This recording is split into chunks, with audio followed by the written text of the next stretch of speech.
असं आहे की आज विधानसभेमध्ये सत्तारूढ पक्षांनी आज विधानसभेचं कामकाज होऊ दिलं नाही। आज विधानसभेमध्ये 94,000 कोटीच्या पुरवणी मागण्याची बरोबर चर्चा होती। अनेक महत्वाची बिलं होती आणि त्याच्यामुळे विरोधकांची अडवणूक करायची आणि अडवणूक करून कोणत्याही पद्धतीनं 94,000 ज्या मागण्या होत्या 94,000 कोटीच्या त्याची चर्चा झाली नाही पाहिजे, बिलावर चर्चा नाही झाली पाहिजे, या दृष्टीनं आज सत्ताधारी पक्षांनी विरोधकांना बोलू दिलं नाही। त्याचबरोबर कालच्या आरक्षणाच्या बाबतीत जी बैठक बोलावली होती त्या बाबतीत सुद्धा मला इथे सांगायचं की या आरक्षणाचा प्रश्न गेल्या वर्षभरापासून चालू आहे। मराठा समाज जो आहे तो सुद्धा आरक्षण मागतोय। ओबीसी समाजाच्या बाबतीत सुद्धा त्यांच्या अलग मागण्या आहे आणि या आरक्षणाच्या बाबतीत अनेकदा माननीय मुख्यमंत्री हे मराठा समाजाच्या नेत्यांना भेटलेत। त्यांना काय त्यांनी अनेक आश्वासन दिलेत। इकडे देवेंद्र फडणवीस हे ओबीसीच्या नेत्यांना भेटलेत। आता यांनी भेटून जे जे आश्वासन मराठा समाजाला दिले, जे जे आश्वासन ओबीसी समाजाला दिले, त्या बाबतीत आता हे सत्तेत आहे।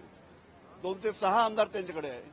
त्याच्यामुळे ज्या पद्धतीने त्यांनी मराठा समाजाची बोलणी केली, ओबीसी समाजाची बोलणी केली, त्यांना जे जे आश्वासन दिले त्या पद्धतीचा योग्य निर्णय लवकरात लवकर राज्य शासनाने घेतला पाहिजे।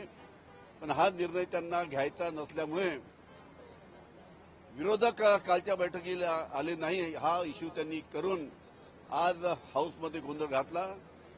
हा अतिशय हे सत्ताधारी पक्षाला शोभनीय नाही, त्याचा आम्ही निषेध करतो। सर, एकच प्रश्न जे आता उदय सामंत विचारून गेले आहेत त्यांचं असं म्हणणं आहे की विरोधकांनी एकाच प्रश्नाचं उत्तर द्यायला पाहिजे, त्याच प्रश्नासाठी संपूर्ण बैठक होती। ओबीसी समाजात मराठा समाजाला आणायचं की नाही एवढंच त्यांनी सांगितलं। असं आहे की त्यांनी ओबीसी समाजाला काय काय, देवेंद्र फडणवीस ओबीसी समाजाला काय काय त्यांनी त्यांना समर्थन दिलं किंवा त्यांनी मराठा समाजाच्या बाबतीत काय काय त्यांना आश्वासन दिले। असं आहे की देवेंद्र फडणवीस यांनी ओबीसी समाजाला भेटून त्यांना काय काय आश्वासन दिले। इकडे एकनाथजी शिंदे यांनी मराठा समाजाच्या नेत्यांना भेटून त्यांना काय काय आश्वासन दिले, हे आम्हाला त्याची काही कल्पना नाही। हे जेव्हा आश्वासन दिले त्यावेळी जर आमच्याशी चर्चा केली असती, पण अशा पद्धतीनं कोणत्या पद्धतीनं आम्हाला सुरुवातीला विश्वासात न घेता आता एका एक बैठकीला बोलावले। आम्ही त्यांना विचारलं की तुम्ही काय काय त्यांच्याशी बोलला, काय काय आश्वासन दिले मराठा समाजाला, काय काय आश्वासन दिले ओबीसी समाजाला, ते आम्हाला सांगा।